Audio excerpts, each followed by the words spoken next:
12 দিনের যুদ্ধে ইসরায়েলি হামলায় নিহত প্রায় ৬০ জন ইরানি বিপ্লবী গার্ডের শীর্ষ কমান্ডার, পারমাণবিক বিজ্ঞানী ও নিরাপত্তা কর্মকর্তার রাষ্ট্রীয় জানাজা অনুষ্ঠিত হয়েছে তেহরানে। স্থানীয় সময় শনিবার 18 জুন সকালে তেহরানের কেন্দ্রীয় এলাকায় অনুষ্ঠিত হয় এই জানাজা। অংশ নেয় লাখো মানুষ।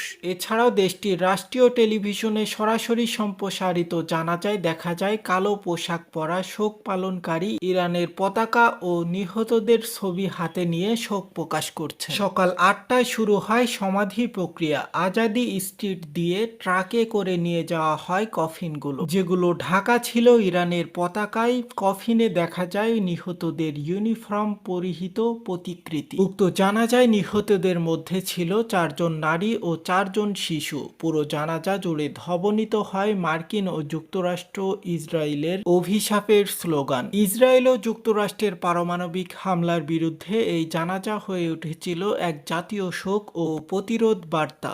ইরানের সর্বোচ্চ নেতা আয়াতুল্লাহ খামেনি ট্রাম্পের দাবিকে অস্বীকার করে বলেন, ইরানের পারমাণবিক কর্মসূচি 1 ইঞ্চি পিছায়নি। সো হে বন্ধুরা, আপনারা দেখছেন এই সে গ্লোবাল নিউজ, সাথে আছে আমি হুসাইন আহমেদ। সকল আপডেট পেতে আমাদের সাথেই থাকুন। সকলকে অনেক অনেক ধন্যবাদ।